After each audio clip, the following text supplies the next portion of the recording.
puissante et rapide.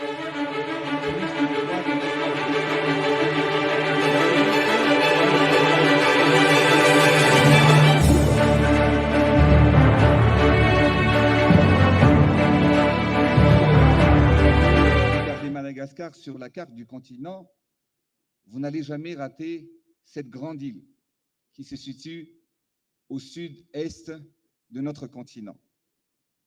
Car Madagascar possède et dispose 5000 km de côte. Madagascar est donc la plus grande île du continent africain et la 4e plus vaste au monde et abrite 5% de la biodiversité mondiale et 90% de la faune et de la flore de notre pays ne se trouvent qu'à Madagascar. Avec nos paysages exceptionnels, notre patrimoine culturel et historique, nous misons sur la promotion du tourisme, mais également du tourisme éco-responsable, tout en préservant nos ressources naturelles. Nous avons donc mis en place des réserves foncières touristiques pour accueillir les investissements dans les éco-resorts et des éco-lodges de luxe. Et il est primordial que la coopération régionale à travers le COMESA accélère également la mise en place d'infrastructures renforçant la connectivité et facilitant la mobilité des personnes, des marchandises, des services et booster ainsi le tourisme. Parallèlement, notre région regorge de ressources naturelles inestimables. Nos 21 pays membres du COMESA détiennent une part significative des réserves mondiales de minerais estimées entre 20 et 36%. Nous disposons des gisements en or, bauxite, ilménite, platine, cuivre, lithium, manganèse, uranium et terres rares. Valoriser ces ressources représente une opportunité immense pour le développement économique et constitue une solution pour combattre la pauvreté de notre région, mais aussi du continent. C'est pourquoi nous devons élaborer des stratégies communes pour promouvoir la transformation locale et la création de valeur ajoutée afin que ces richesses puissent profiter directement à nos populations et aux futures générations. En ce qui concerne Madagascar, mon pays dispose d'importantes réserves de cobalt, de bauxite, de vanadium et de graphite, et ainsi de terres rares, ainsi également de pierres précieuses. Le secteur minier représente 33% de nos exportations et contribue considérablement aux recettes publiques. Nous avons récemment adopté de nouvelles réformes pour renforcer le cadre réglementaire et ainsi encourager les investissements responsables et gagnant-gagnant. Monsieur le Président, je tiens à vous dire que pour accélérer les échanges à travers les pays membres de la COMESA, il y a une semaine, Madagascar vient de ratifier la ZLECAf aux zones de libre-échange. Donc nous rentrons dans la grande famille d'échange du continent. Excellences, Mesdames et Messieurs, ce sommet qui célèbre le 30e anniversaire du COMESA doit renouveler notre engagement envers l'intégration régionale et le développement durable. Il est urgent de trouver des solutions concrètes et des résultats tangibles pour honorer les missions de nos pères fondateurs. Parmi les solutions essentielles, nous devons accélérer la transformation agricole, l'industrialisation de chaque pays membre, tout en produisant et en transformant localement tout ce dont nos populations ont besoin.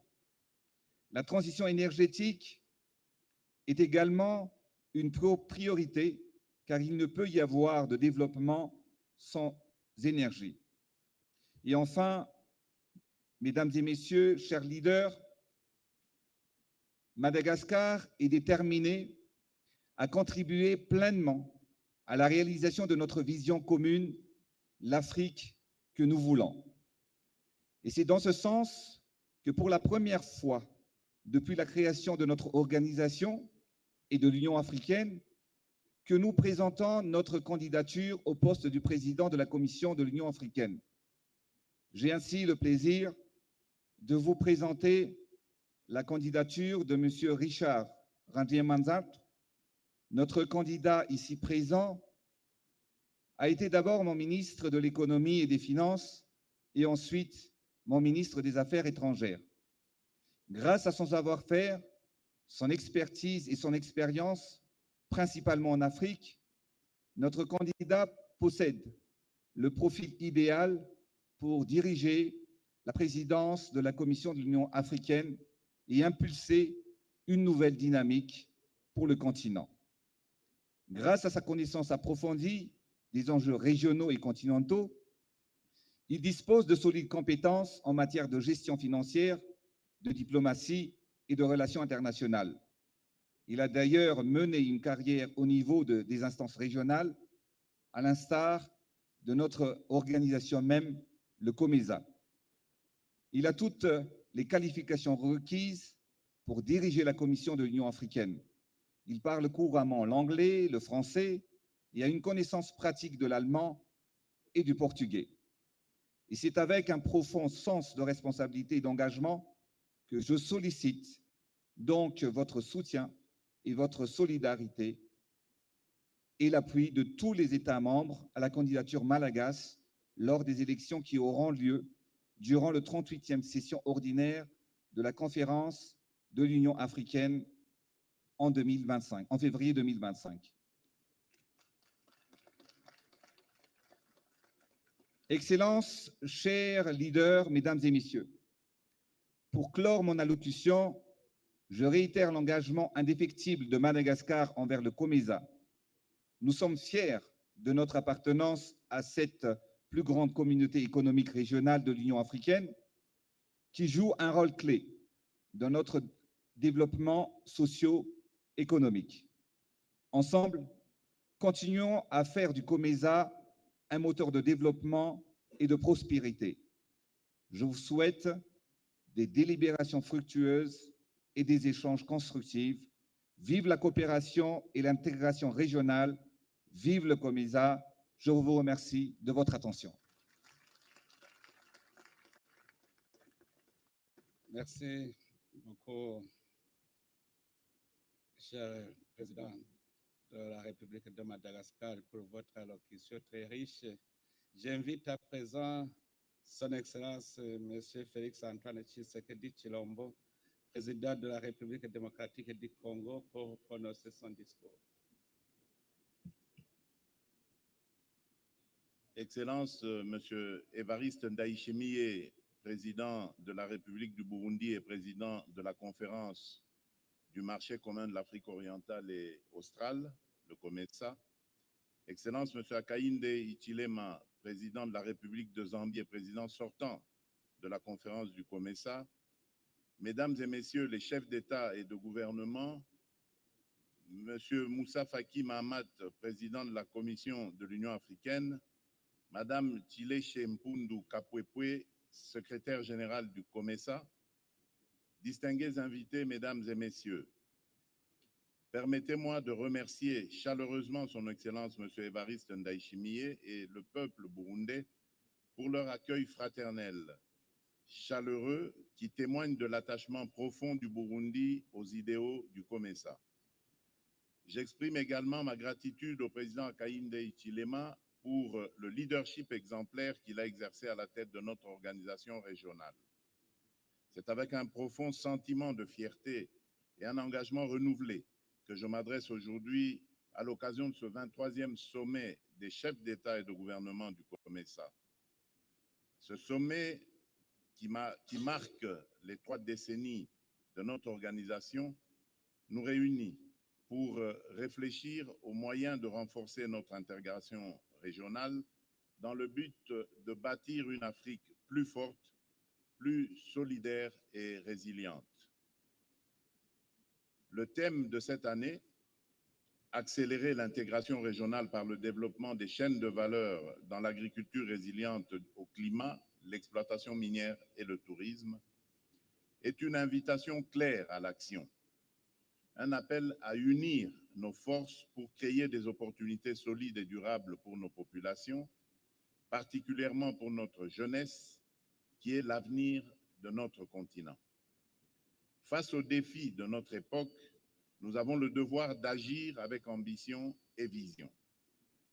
Voyons l'Afrique comme un réseau de partenaires capables de se protéger mutuellement face aux chocs du marché mondial. Cela nous oblige à revoir notre gestion des ressources dans un contexte de course effrénée aux matières premières, tout en gardant à l'esprit que le réchauffement climatique reste une menace cruciale à surmonter. Excellences, face aux défis du continent, la République démocratique du Congo considère l'intégration non seulement comme une priorité, mais aussi comme une des voies essentielles pour sécuriser notre avenir. Notre participation au COMESA repose en effet sur cette vision de solidarité et de coopération. Je crois fermement que pour prospérer, nos économies devraient briser le cycle de dépendance à l'exportation brute de matières premières et s'appliquer à bâtir des chaînes de valeur avec vocation de transformer et enrichir nos ressources ici même en Afrique. C'est cela la clé qui ouvre inéluctablement la voie à la création d'emplois et surtout qui donne à notre jeunesse les moyens de façonner l'avenir de notre beau et grand continent. La République démocratique du Congo se tient prête à jouer un rôle de premier plan dans cette dynamique.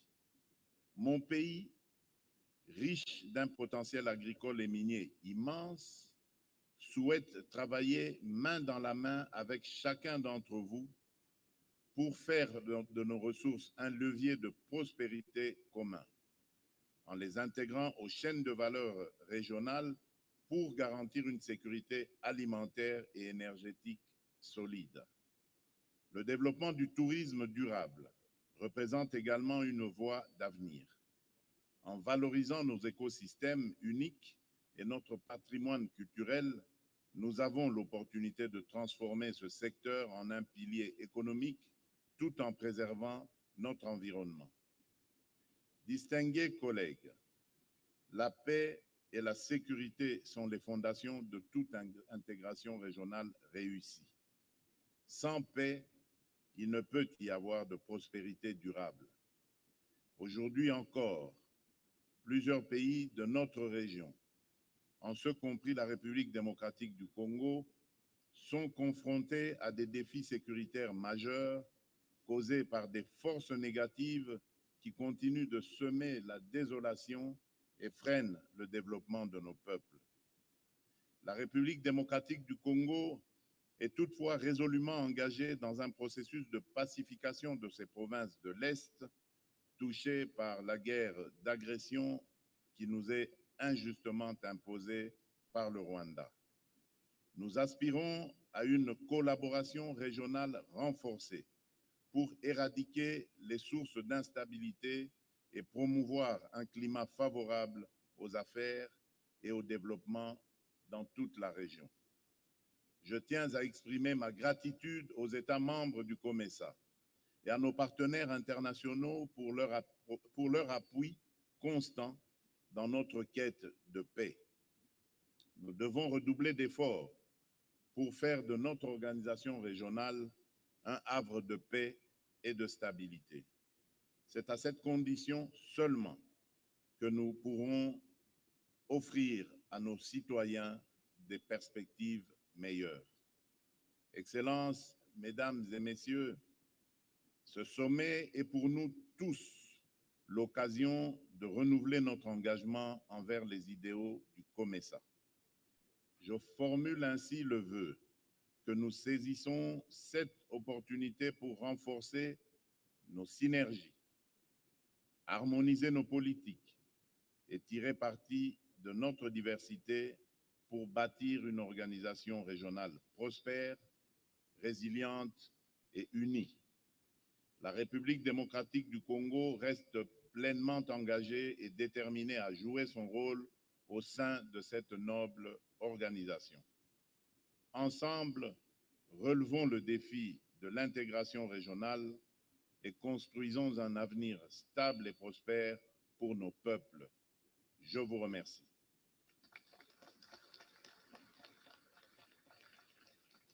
Merci beaucoup, chers frères, pour votre allocution pertinente.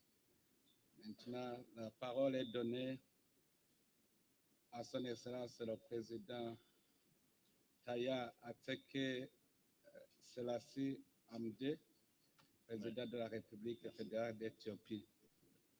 You have your floor.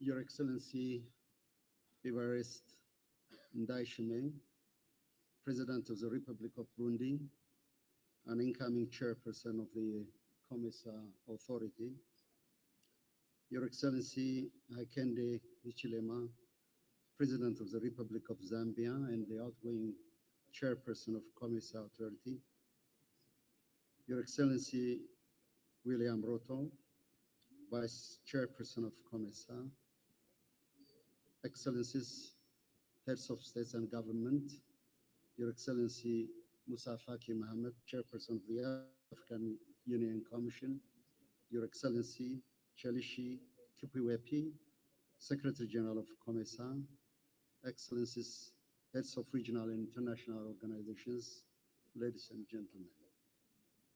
Allow me to express my sincere gratitude to the people and government of the Republic of Burundi for the warm and gracious hospitality extended to me and to my delegation.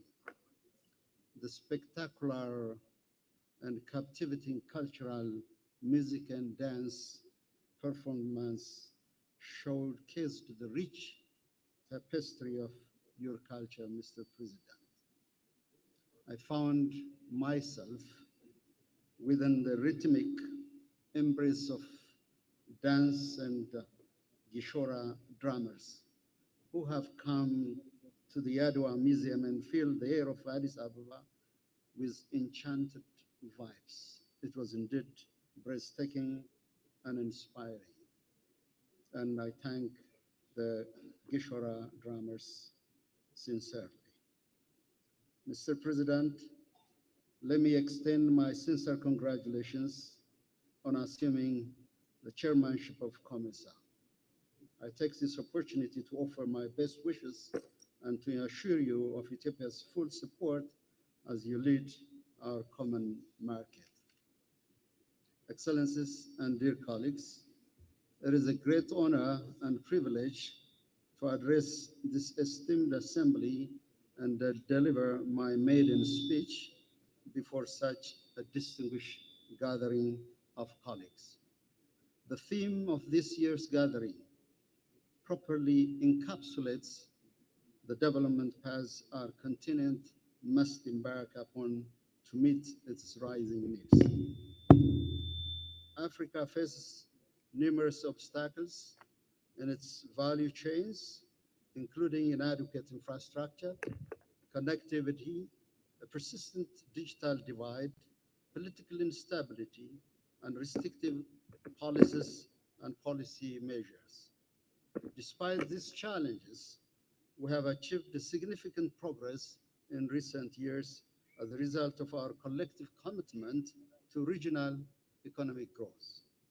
I'm convinced that the establishment of a robust regional value chain is imperative for propelling sustainable development and cultivating resilience, particularly in the face of global challenges like climate change and economic volatility. Excellencies, Ethiopia, cognizant of the urgent and need to tap the global value chain, has made significant multi-sectoral economic reform. The pillars of this reform are in the fields of agriculture, manufacturing, tourism, mining, and information and communication technology. All these are in line with the priorities of COMESA. We recognize the need to ensure food sovereignty by modernizing agriculture through technology, irrigation, and value addition to increase productivity and food security. I'm pleased to inform this esteemed assembly that Ethiopia is on the right track to become self-sufficient in wheat production. In 2023, Ethiopia's wheat production increased by 1.6 million metric tons compared to 2022, further creating the avenue of exporting wheat to neighboring countries. We need to work in tandem to enhance regional agriculture value chains, thereby boosting collective progress and enabling us to become a significant player in the highly competitive global market. Moreover, through the adoption of heat-resistant wheat varieties with the support rendered from the African Development Bank, we have now overcome the challenges posed by climate change and expand wheat cultivation into arid lands. In recent years, we have taken several steps to enable the tourism sector to play a catalytic role in Ethiopia's inclusive economic growth. Our efforts have focused on the proper identification and development of tourism resources, strengthening the infrastructure of the existing destination and building new infrastructure. These measures have already begun to yield significant results both at the household and national level. In light of this COMESA's role in promoting regional trade, enhancing cooperation, and fostering unity is invaluable, particularly in critical sectors such as agriculture and tourism. Excellencies and dear colleagues, climate-related shock remains among the most pressing issues requiring our attention. Ethiopia's commitment to sustainable development is unwavering, as demonstrated by our proactive approach in embracing nature-based solutions. Ethiopia's Green Legacy Initiative is a pivotal project aimed at addressing environment degradation. Over the past 5 years, we have planted over 40 billion seedlings, an achievement that marks a significant milestone in our journey towards combating climate-related shocks. The national forest coverage has now increased from a mere 3% to a staggering 23.6%. Ethiopia's focus on green energy development, particularly in hydroelectric power, is a cornerstone of our sustainable development strategy. Our investment in renewable energy sources, exemplified by the Grand Ethiopian Renaissance Dam and the Koisha Hydroelectric Dam, reflect our national determination to securing sustainable energy future for Ethiopia and the East African region. This sectoral reform achievement are further complemented by structural reforms, including microeconomic stability and public enterprise reform, as evidenced by Kenyan telecom giant Safaricom's investment in our fast-growing telecom sector. While we celebrate our progress, we must not overlook the challenges that persist. Some segments of our society have yet to fully benefit from these advances. It is our shared responsibility to ensure that no one is left behind. Expanding COMESA's support through technical assistance and capacity building programs will be instrumental in promoting more inclusive growth. Ethiopia's participation in COMESA has not met expectation over the past decades. Now we want to assure you that we will remain fully committed to working closely with COMESA Secretariat and all members to foster deeper and broader regional integration and cooperation. Together, we can unlock the vast potential of our shared resources, ensuring that the benefits of integration reach every corner of our region. Let us continue to work collectively to strengthen our regional value chains, of course, strengthening African financial multilateral institutions as Africa needs them, and address shared challenges and drive our communities toward sustainable prosperity. In conclusion, I would like to say that let the drums of Gishora, drums of peace, develop solidarity and trust fill our hearts and minds. I thank you, Mr. President. Thank you so much. Merci, Monsieur le Président, pour ce beau discours. Et comme nous terminons le discours de ceux qui s'adressent pour la première fois à la conférence, maintenant nous allons continuer avec les allocutions des autres chefs d'État et de gouvernement. Now allow me to invite my brother Samuel Ruto to deliver his remark.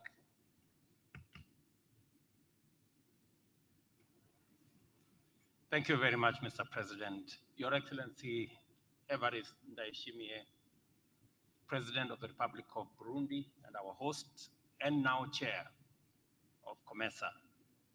Your Excellency Hakainde Hichilema, President of Zambia and our outgoing Chairman of COMESA, Excellencies, Heads of State and Government, Your Excellency Musa Faki Mohammed, the Chair of the Africa Union Commission, Excellencies, Honorable Ministers, ladies and gentlemen, members of our private sector, allow me to congratulate COMESA, our organization, on this 30-year celebration. In 30 years, we have put together a momentous organization that has brought together 640 million people with a combined GDP of $1 trillion. And today, with a trade volume of 14 billion US dollars. Your Excellency, there is every reason for the drums of success to go up. There is every reason for us in this summit to celebrate 30 years of COMESA. In 30 years, Your Excellency, we have liberalized our trade.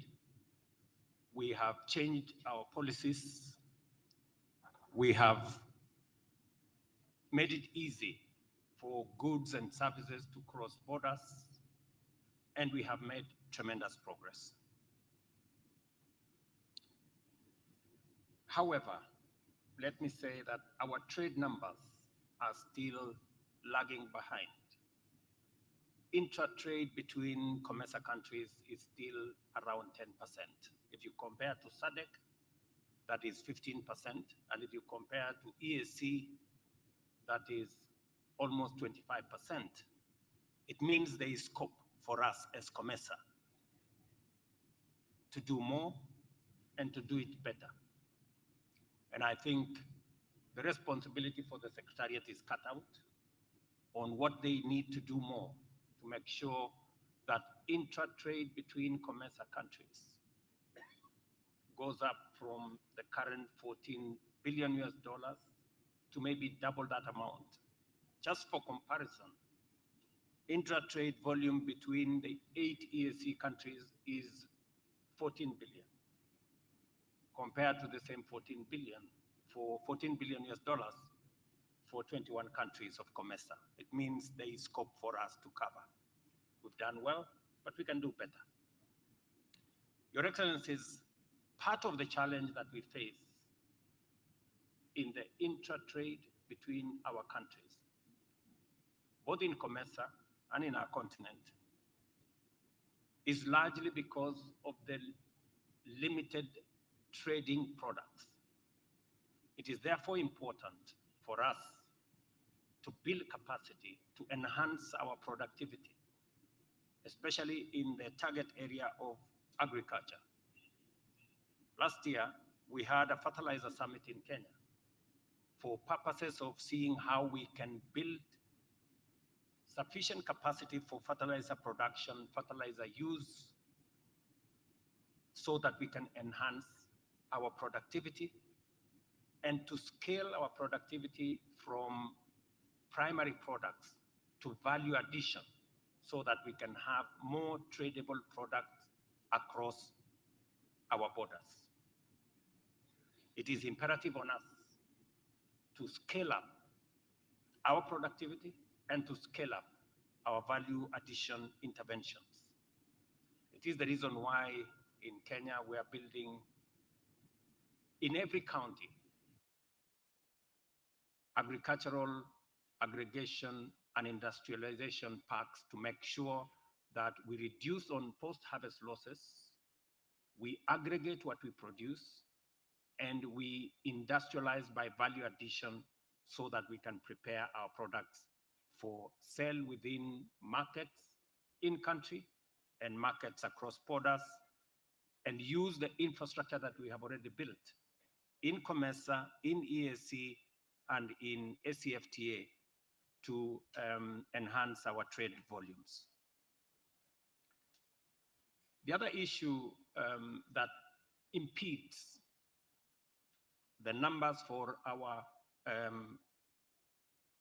trade and investment and commerce is the issue of infrastructure, which my brother HH already spoke to. Whether it is infrastructure in energy, that's why we need transmission lines across our countries. It is the reason why we must pool our energy resources. We have huge energy deposits in Kenya, wind, solar, geothermal. We have energy resources in other parts, in Zambia, in Tanzania, in DRC, in this country for hydro. It is the transmission lines that will make our energy reliable so that we can do more in terms of facilitating industrialization, value addition, manufacturing of the products that we produce in our countries. Infrastructure about rail and road. Today, we are in the process of concluding the first 600 kilometers in Kenya of the LAPSET corridor that will join Kenya, Sudan, South Sudan, and Ethiopia. Again, to support trade and investment. I'm happy to report that we are also concluding the next phase of the standard gauge railway that will leave Naivasha in Kenya to Uganda, to DRC possibly, and eventually to connect the Indian Ocean to the Atlantic. It is our hope that we can together build these pieces of infrastructure so that we can remove the hurdles to our trade of goods that is occasioned by lack of infrastructure. Mr. Chairman, as we waited to come to this meeting, I had a conversation with the Prime Minister of Eswatini. And he told me that it took him 13 hours to come from Eswatini to Bujumbura, a journey that would otherwise take him 2.5 hours. But because he had to go to all manner of capitals, he had to go to South Africa, then go to Ethiopia, then go to another place.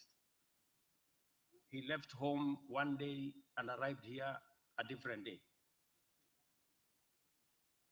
We need to reduce and have a proper mechanism for our bilateral air service agreements to make it easier for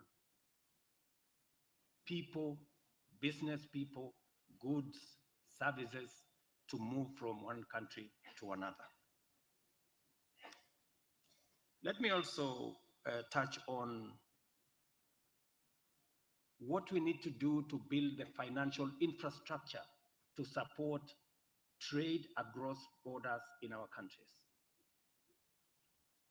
We have African financial institutions,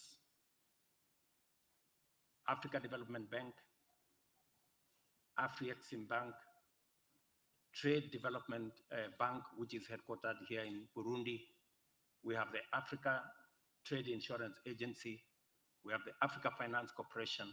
These are African institutions that are agile, that understand our continent very well. And as governments, as COMESA, We must deliberately support these institutions so that they can support our trade, they can support our investment, they can support our value addition because they understand us and they understand our continent. Sometimes we spend too much time chasing multilateral institutions, and we should. But we must also believe in ourselves and build our own African institutions, because they develop financial tools that are sensitive to our situation, that are agile, that are responsive to the situation in our continent. Let me give an example, Mr. Chairman. Today, we spend $5 billion in exchange rates for goods that we sell to other parts of the world. $5 billion. Afreximbank has developed a financial tool using known as the Pan-African Payment and Settlement System. This Pan-African Payment and Settlement System will allow us as Africans be able to trade for goods and services in our own currencies. It is no longer possible for us to change into other currencies to be able to trade in Africa. 16 countries have already signed in. I want to ask those of us in COMESA, for us to be able to trade faster, easier, let our central banks join the Pan-African payment system, so that payment and settlement system, so that our traders, our business people, we can assist them to be efficient in trade. Instead of chasing currencies, they should be chasing products and making sure that they facilitate trade across our borders. Mr. Chairman, in concluding, let me say a very significant development happened on the 25th of July this year, because the TFTA came into force that brings together COMESA, EAC, and SADC. Now we have a bigger trading bloc that brings together 800 million people with a GDP of $1.8 trillion, and it gives us an opportunity to create a bigger space for our business people to trade, to invest, and to do commerce across our borders. I must congratulate Madagascar for ratifying the ACFTA. It brings us into a space where Africa today begins the journey to trade with itself in a meaningful way. It is not possible, Mr. Chairman, to speak about COMESA without speaking about Africa Union, because we are one and the same thing. And I'm happy that Musa Faki Mohammed is here. For us to think about Agenda 2063 of the Africa Union, we must also think about how do we reform our organization, the Africa Union. In the last summit, you as heads of state gave me the mandate to work on reforming the institutions of the Africa Union. We've made progress. We've had several meetings with the AU Commission, and our intention, and we will be presenting a report to the heads of state in February on our proposals of how do we make the Africa Union Commission a fit-for-purpose organization, one that will speak for us as Africa, the 1.4 billion people, in an effective, efficient, forthright manner. Our proposal includes making the Africa Union Commission count. We have a robust, huge bureaucracy. We must give it some power for it to make decisions on our behalf. We must make the organization fit for purpose. Mr. Chairman, I know you have attended the Africa Union meetings.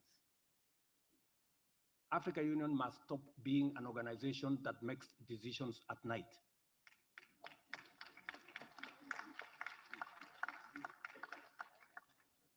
Because, as you know, we burden our bureaucrats, we burden junior people to sit across the night for them to make decisions at 4 a.m.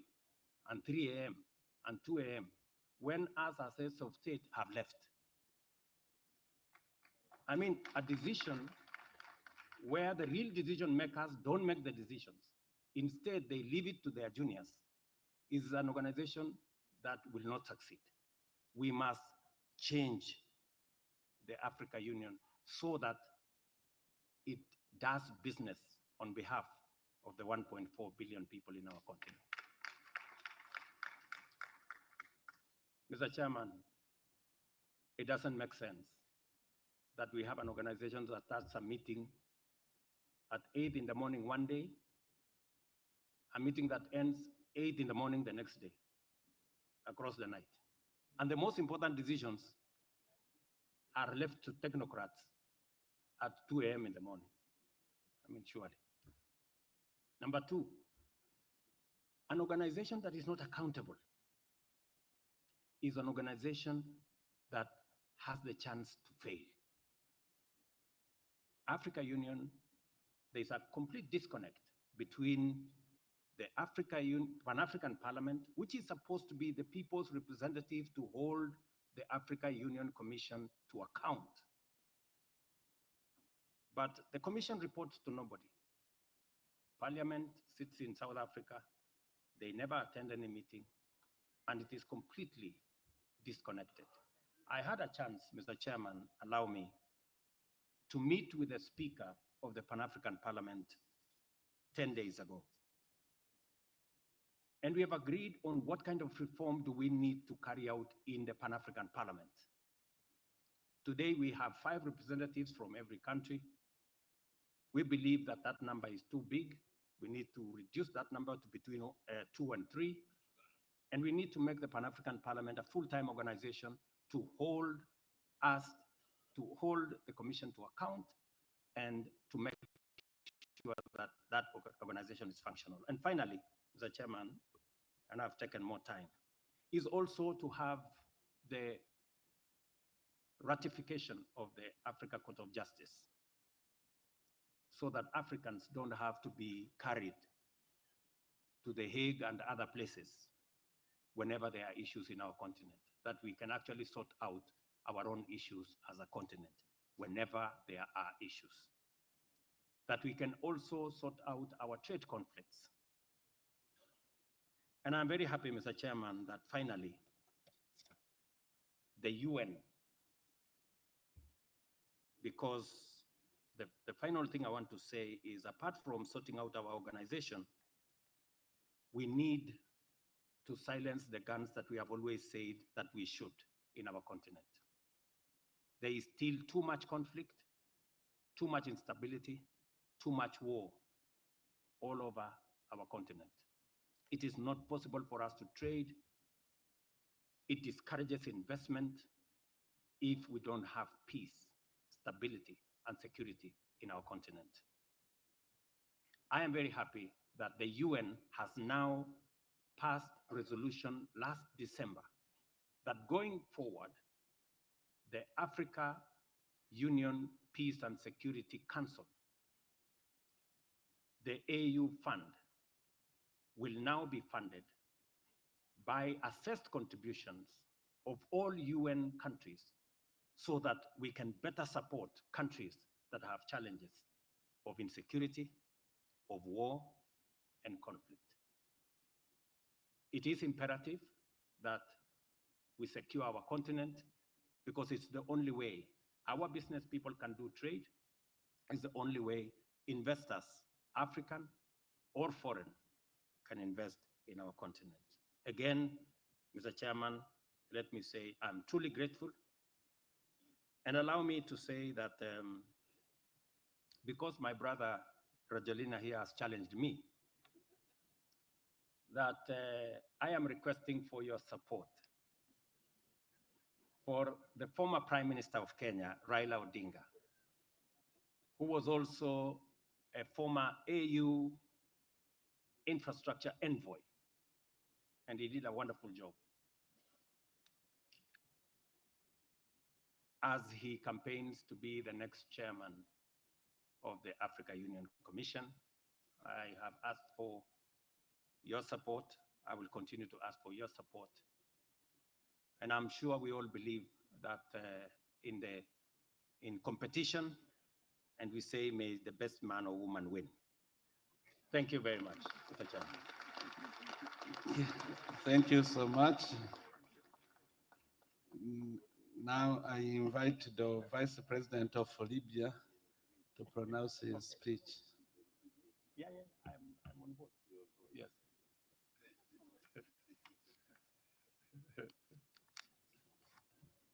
Merci. I invite the Vice President of Uganda to pronounce his speech.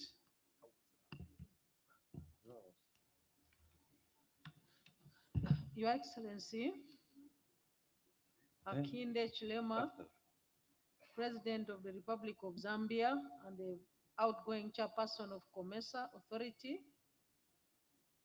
Your Excellency, Evariste Ndayishimiye, President of the Republic of Burundi and the chairperson of COMESA Authority, Your Excellencies,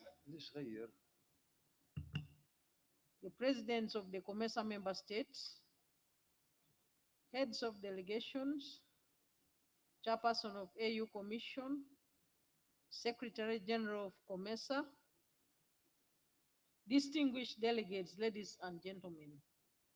I bring you, Your Excellency and Chair, warm greetings from your brother, His Excellency General Yoweri Kaguta Museveni, the President of the Republic of Uganda. And I request you to allow me to present his message, which reads as follows. I bring and extend to you warm and fraternal greetings from the people and the government of the Republic of Uganda. I also wish to congratulate the COMESA for holding its 23rd summit and celebrating its 30th anniversary. I wish to extend my heartfelt appreciation to Your Excellency, President Akinde Chilema, President of the Republic of Zambia and outgoing chairperson of COMESA Authority, for ably steering our organization for the last 1 year. We have greatly benefited from your wise stewardship. To the incoming chairperson of COMESA Authority, Your Excellency Evariste Ndayishimiye, President of the Republic of Burundi, I would like to say congratulations upon assuming this strategically important role for the next 1 year. I also extend my gratitude to the people and government of the Republic of Burundi for the warm reception and hospitality extended to us since our arrival for this summit. Getting to the theme of the summit, accelerating regional integration through the development of regional value chains in climate resilience, agriculture, mining, and tourism, I find it important to share with you my thoughts. First, why is it important to accelerate regional integration, and why would development of regional value chains be envisaged to be one of the catalysts? Our usefulness to each other as COMESA members does not lie in our geographical closeness to each other alone, but also in our ability to solve each other's problems. Business prospers by finding out what our people want and providing solutions. In its treatise, on the wealth of nations, Adam Smith noted that economies thrive through competition, capitalism, and a free market. He further opines that our individual need to fulfill self-interest results in societal benefits. Now, therefore, as individual COMESA countries pursue national interests, it is of strategic importance that we do aim at identifying what other countries in the region and beyond need and provide it.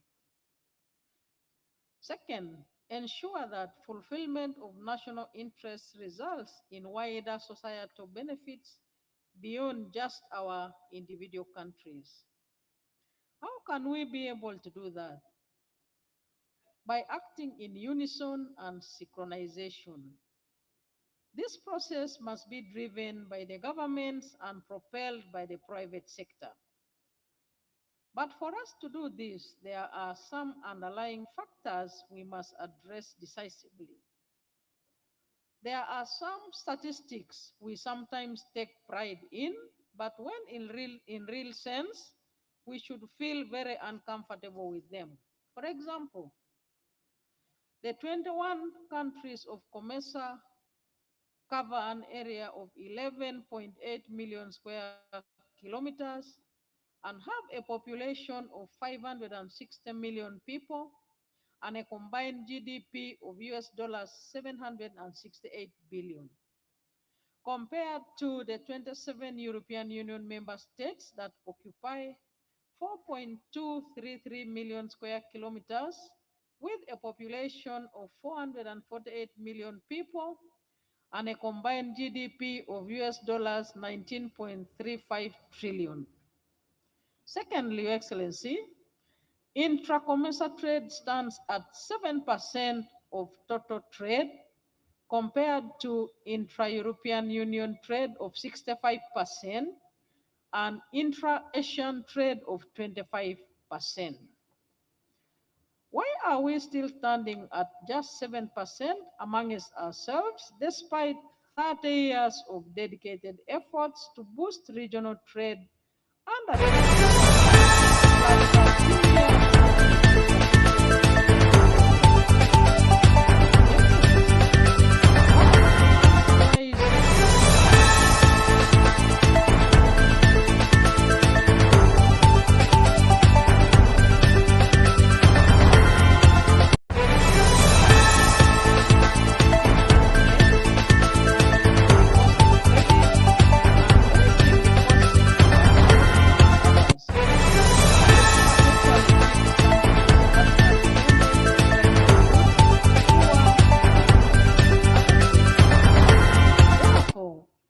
as we try to take our theme of accelerating regional integration through the development of regional value chains in climate resilient agriculture, mining, and tourism forward, we must deliberately move away from dependence on primary commodities.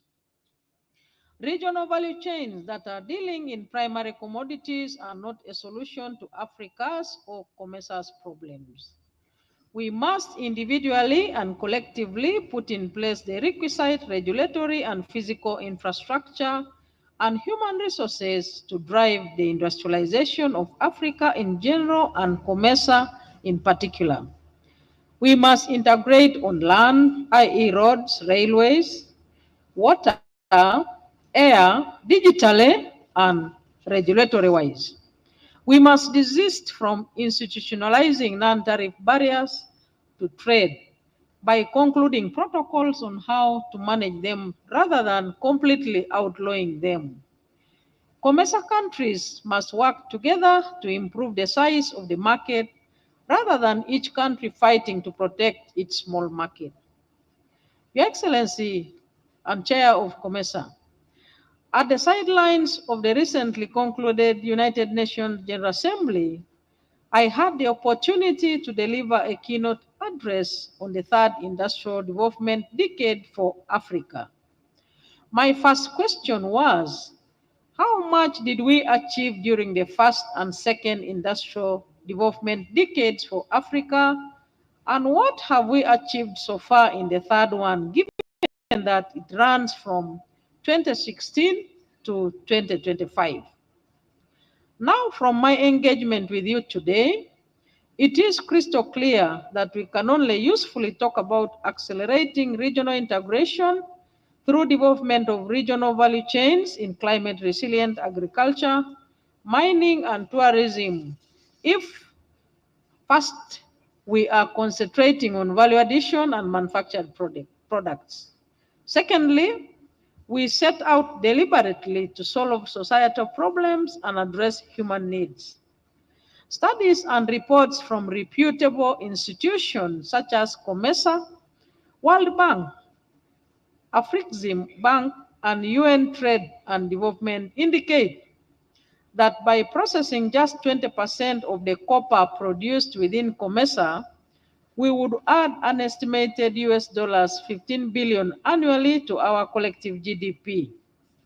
Secondly, by removing trade barriers, improving regional infrastructure, and developing agricultural value chains, we could increase the volume of trade between our countries by at least 30% over the next decade. And third, by elimination of non-tariff barriers to trade and improving market access and respect to intra-COMESA trade in staple foods like maize, rice, beans, etc., we could generate an additional 20 billion US annually. Your Excellency, as I conclude, you will note that I have talked, among other things, about agriculture. You will recall that in 2003, we, under the African Union, adopted the Comprehensive Africa Agricultural Development Program and the first 10-year action plan in Maputo. In 2013, we adopted another 10-year strategy in Malabo. This 10-year strategy is coming to an end in 2025, and Uganda has been working closely with the African Union and its member states to develop the Comprehensive Africa Agriculture Development Program Strategy and Action Plan 2026-2035. Therefore, Uganda will be hosting an extraordinary assembly of the African Union heads of state and government on 9 to 11 January 2025 in Kampala to endorse the strategy and the action plan. We shall be very pleased to host you, Your Excellency, as we deliberate on the way and a very important strategy and action plan that is hinged on building resilient agri-food systems on the continent. You will appreciate, Your Excellency, that a continent and people that cannot feed themselves cannot guarantee their future. Hence, the importance of us coming together to deliberate on how to build strong agri-food systems for both agro-based industrialization and food self-reliance on the continent. I thank you all. That is the message, His Excellency. Thank you so much, Excellency Vice President of Uganda. Now, I call upon His Excellency, the Prime Minister of Eswatini.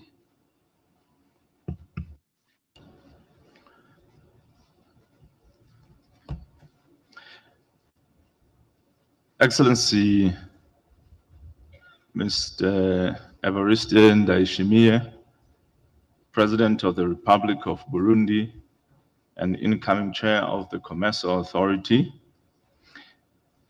Excellency Mr. Hakainde Hichilema,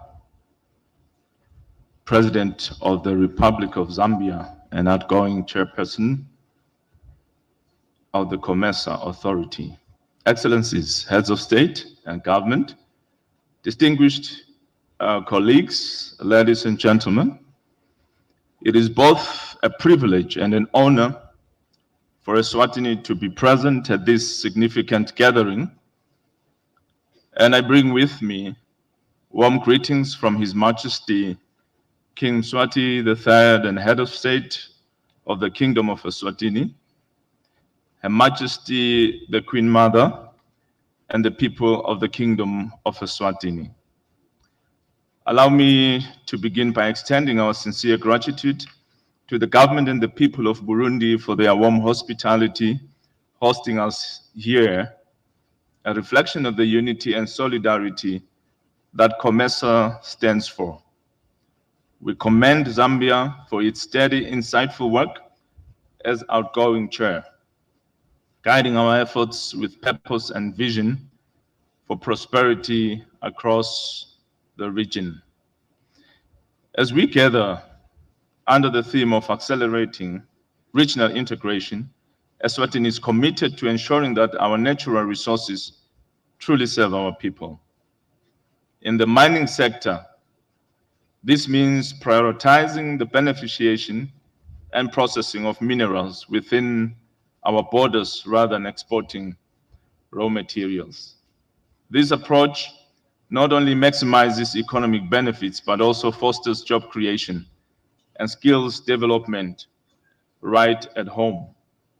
We are excited to announce the establishment of a national mining company that will act as a gateway for responsible partnerships and substantial investments, amplifying our shared commitment to sustainable community-centered mining within COMESA.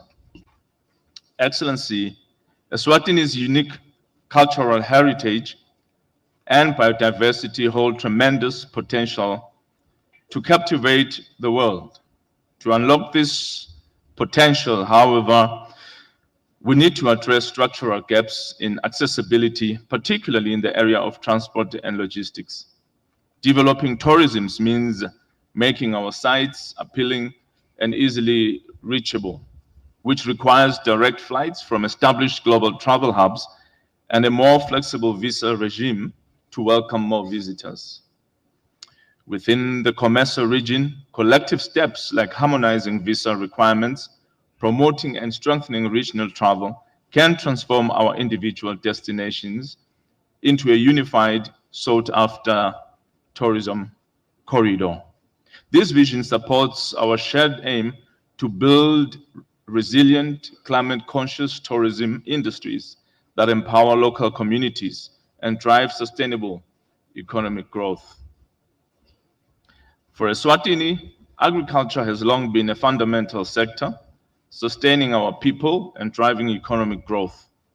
However, as climate change affects rainfall patterns, crop yields, and food security, Eswatini is implementing adaptive measures to strengthen climate resilience. We believe in moving beyond subsistence farming by encouraging commercial agriculture, in particular, contract farming of high-value crops that embraces climate-smart solutions, including water-efficient irrigation systems and sustainable farming practices. To further enhance our agricultural resilience, Eswatini recognizes the value of regional cooperation. By collaborating with COMESA member states, we can expand access to climate-tolerant crop varieties and improve cross-border trade for agricultural products.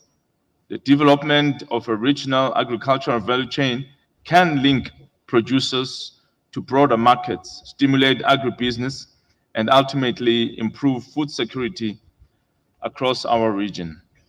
For Eswatini, this approach aligns with our aim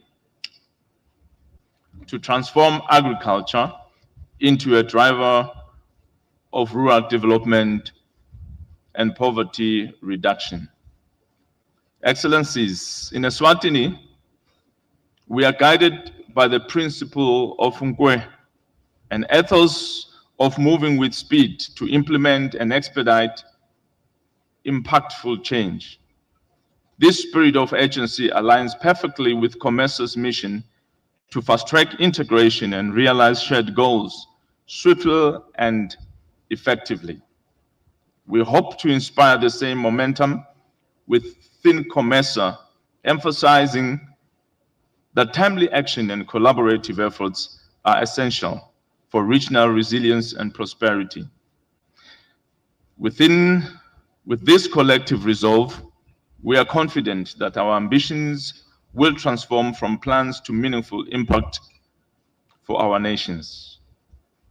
Eswatini is primed for investment with opportunities across key sectors that position us as a strategic entry point into the wider COMESA and African markets. We have worked to create an enabling environment equipped with targeted reforms and support structures to welcome investors who share our vision for sustainable growth.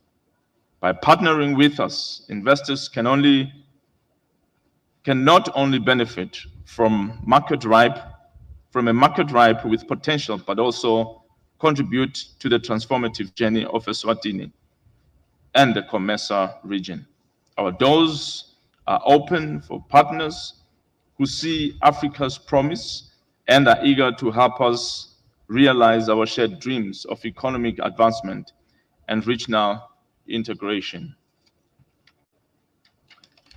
The foundation of all these ambitions, however, lies in peace and stability. Without them, our shared vision of robust trade, economic growth, and development within COMESA cannot be realized. Peace and stability create the confidence that encourages investment, allows business to thrive, and facilitates the free movement of goods and people across our borders.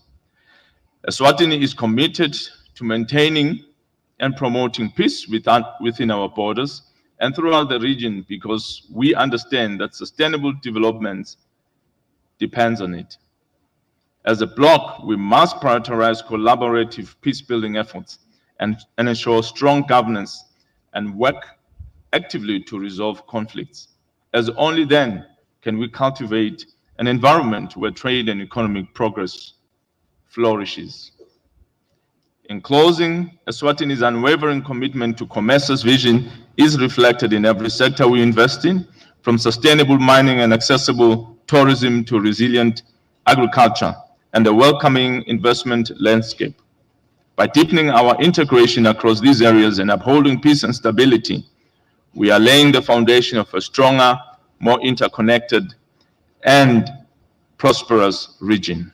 Together, through COMESA, we are capable of achieving the resilience and prosperity our citizens deserve, forging a legacy that uplifts all members of our community.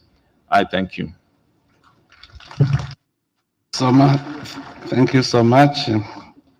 Maintenant, je voudrais inviter Excellence le Premier ministre de Djibouti pour prononcer son discours.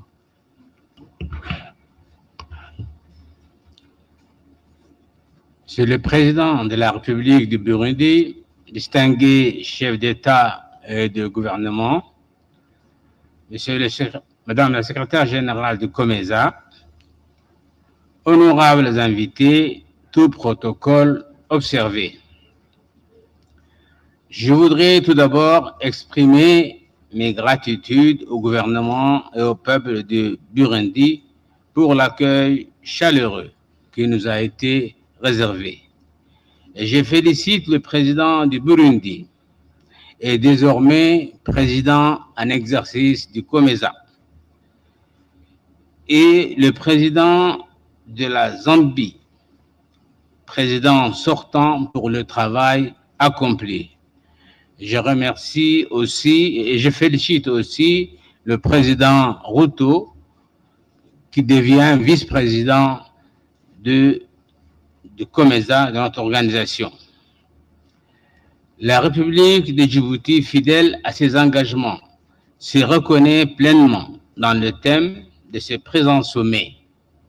Nous sommes persuadés qu'il est de notre intérêt commun de progresser dans cette vision stratégique et faire partie des marchés régionaux plus intégrés.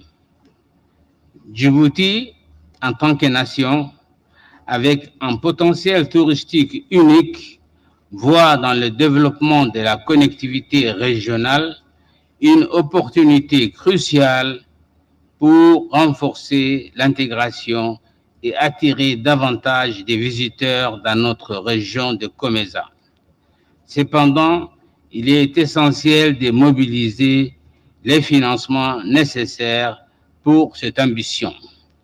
Djibouti est un pays stable et en paix, condition sine qua non pour l'intégration économique régionale.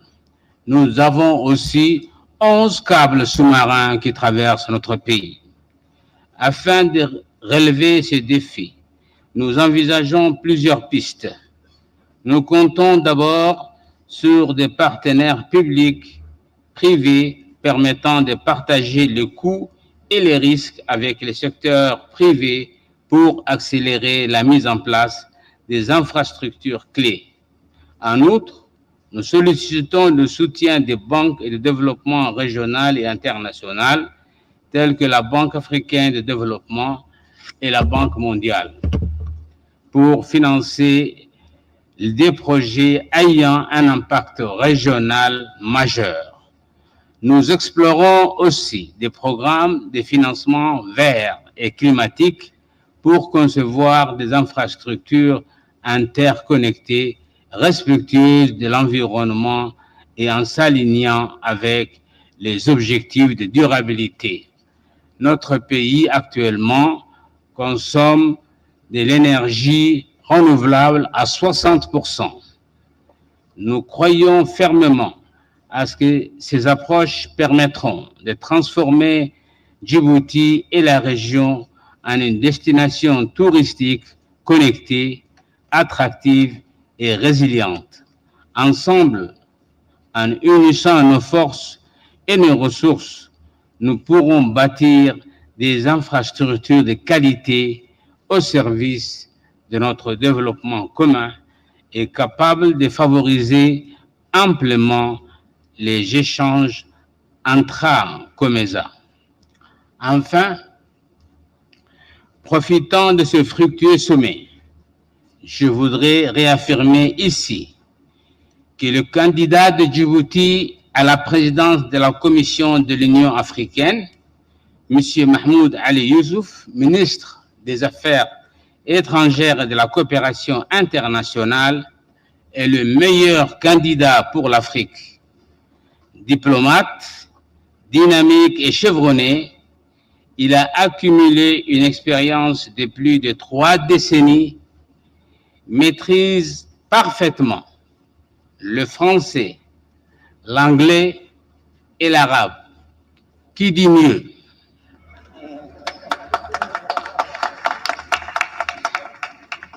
Il pourra sans aucun doute porter les espoirs de tout un continent pour un avenir prometteur auquel nous aspirons tous, où la paix et la démocratie permettront de soutenir un développement social et économique dans un environnement meilleur pour tous les Africains, à l'instar des autres chefs d'État et de gouvernement.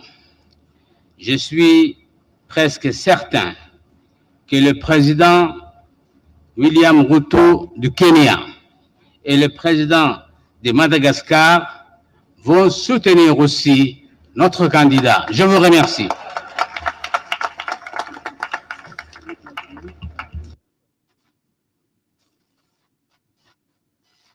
Merci beaucoup de votre discours très riche. Et maintenant, I'd like to invite the Vice Prime Minister of Somalia to pronounce his speech.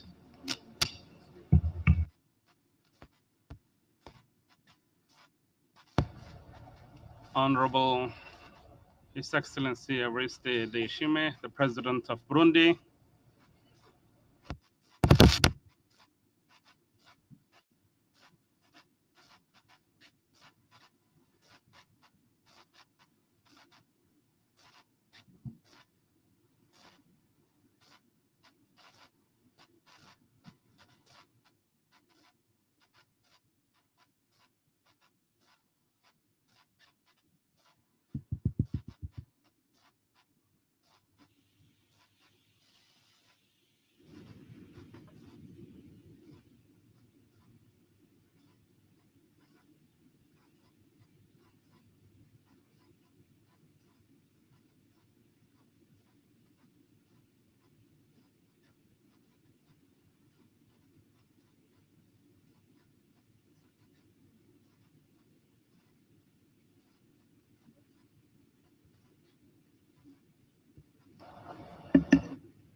His Excellency Evariste Ndayishimiye, the President of Burundi, and the Chair, Heads of States, Governments, Excellencies, and the dignitaries, greetings to you all.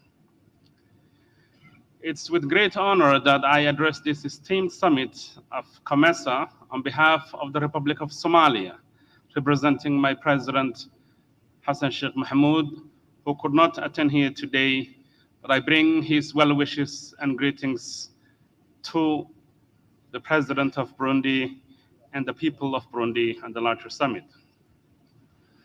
Of course, I extend my heartfelt gratitude to the Republic of Zambia for their successful stewardship under the leadership of their President Hakainde Hichilema for our last summit as the outgoing chair. I express also our profound appreciation to the people and the esteemed leadership of Burundi for convening this important summit and the warm welcome and hospitality extended to all of us.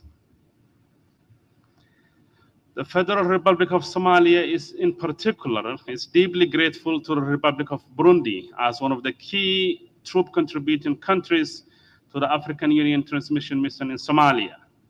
The sacrifices made by the Burundian troops have played a crucial role in supporting our efforts to regain peace and stability. We thank you very much on behalf of our people.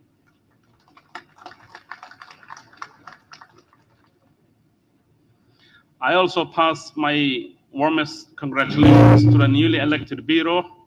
We're confident in Burundi's leadership as chair, Kenya as vice chair, and Zambia as rapporteur. Somalia looks forward to working closely with the Bureau, supporting their efforts to advance our shared vision of a peaceful, secure, and prosperous COMESA region. Together, I'm certain we will achieve remarkable progress. It is in settings of this nature that we can reflect on the urgent needs and aspirations of our member states under the theme of accelerating regional integration through development of regional value chains and climate-resilient agriculture, mining, and tourism. Since our last COMESA summit, Somalia has taken a transformative approach under the leadership of President Hassan Sheikh Mohamud, marked by significant reforms in governance, security, and economic stability. Transition to democracy and the finalization of the constitutional review process has been a long, elusive goal for the Somali people. It's indeed very important to note that despite the massive progress in recent years across our member states, the absence of peace and prevalence of conflicts in many regions of the continent has and continues to hinder our efforts to trade freely and collectively prosper as a continent. Undoubtedly, the best way to keep peace and enhance prosperity is to invest in good governance and sustainable political institutions. It is on this note that the Somalia strives to achieve goals agreed upon by COMESA, as well as the African Union, that of upholding democratic principles, constitutionality, and human rights. Yesterday, the National Consultative Council for Somalia, the NCC, has once again endorsed the agreements forged earlier, setting the nation into a series of elections, starting with district elections, federal member state elections, and finally national elections, all based on the principle of one person, one vote. This is going to be a momentous occasion for the Somali people, for it has been almost close to 60 years since we have had democratic elections on the principles of one person, one vote. The federal parliament, on its part, is scheduled to finalize the constitutional review process and also endorse the legal regulations that would govern one person, one vote elections. This, we hope, would lay the foundations for a stable and democratic Somalia that would be contributing its share of progress and prosperity to this esteemed COMESA common market that we are part of. Ladies and gentlemen, in my conversations with some of the heads of states here, I was delighted to know that there are significant Somali business communities in their countries, and they take pride in the role that Somali communities play in contributing to their economy.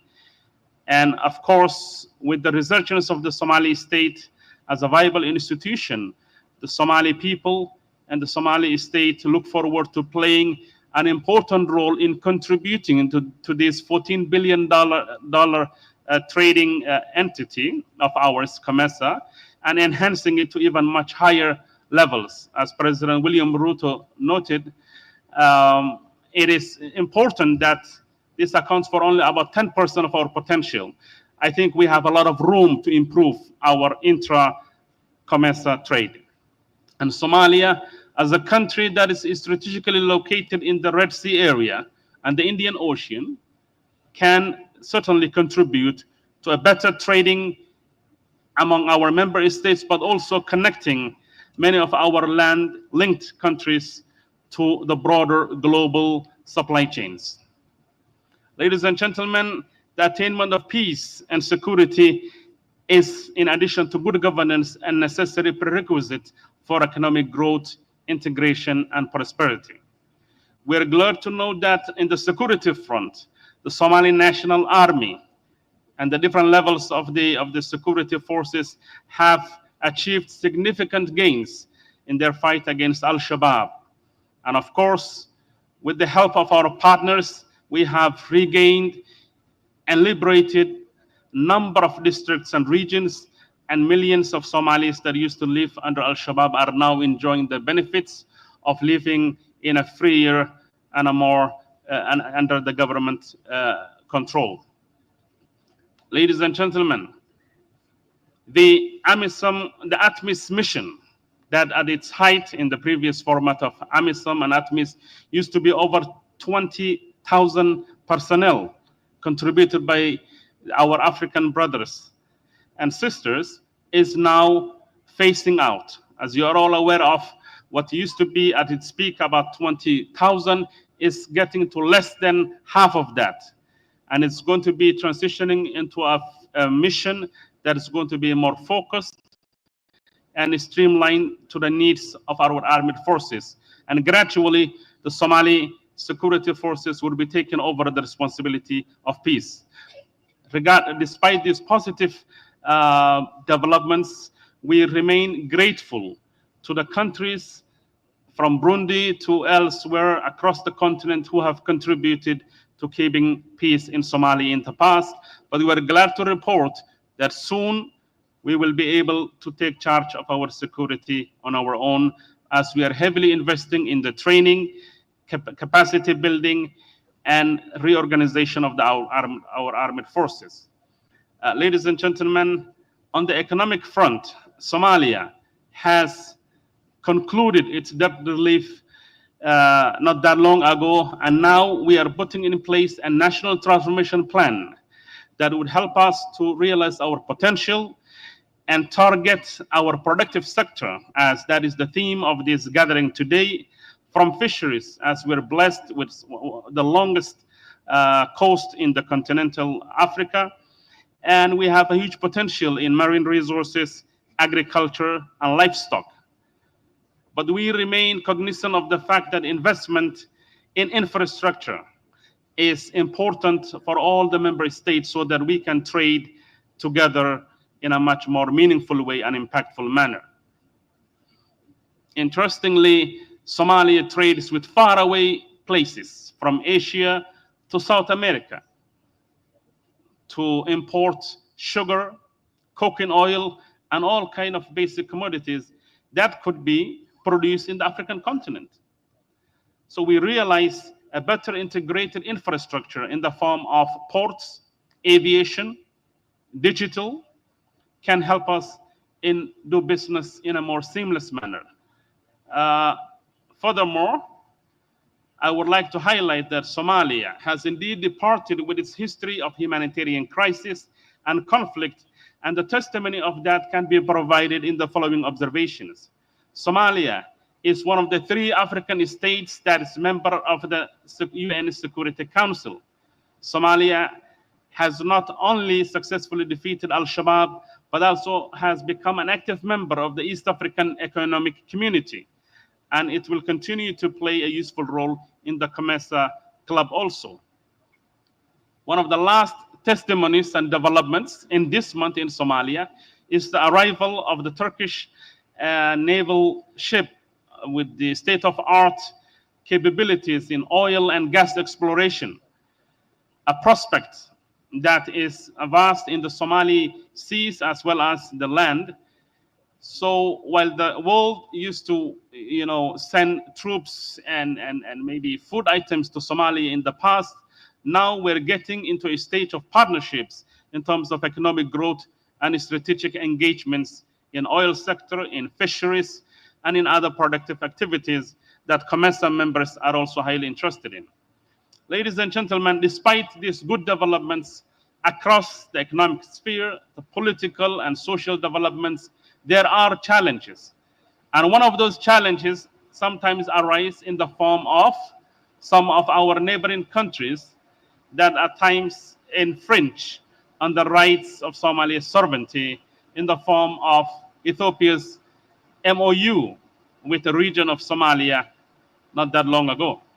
Somalia remains committed to respecting the principles of COMESA and the African Union, that of sovereignty and territorial integrity, that ought to be upheld at all locations.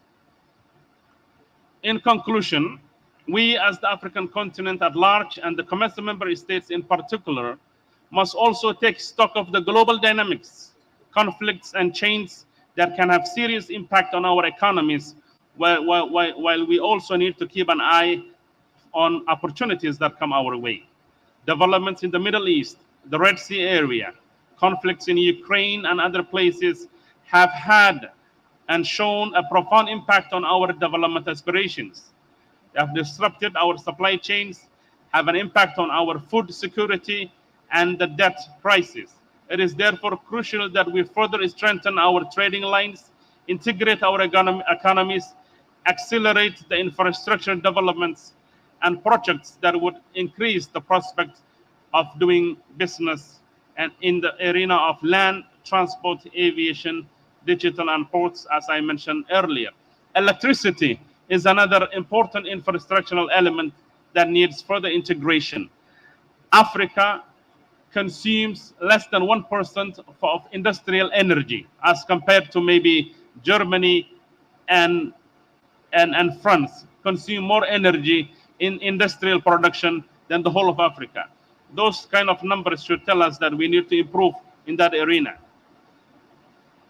Ladies and gentlemen, let me conclude that Somalia remains committed to being an active and a proactive member of the COMESA family. We hope to present opportunities for trading with different members and also capitalize on the opportunities that this forum provides. Once again, I would like to thank the organizers, the people of Burundi, the president of Burundi, and the management of COMESA for this important gathering. Thank you very much. Thank you so much. Now, may I invite our Secretary General of COMESA to pronounce his speech. The floor is yours, Madam.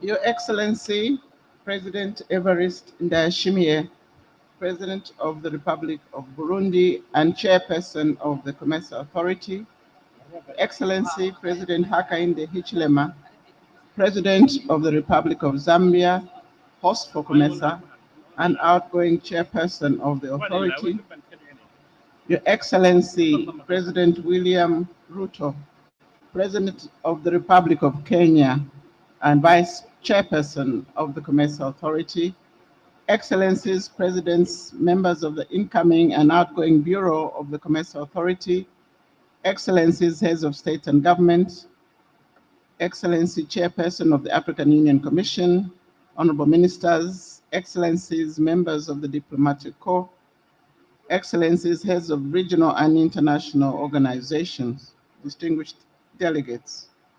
It is with great honor and immense pleasure that I welcome you all to the 23rd COMESA Summit Heads of States and Government in the lovely city of Bujumbura.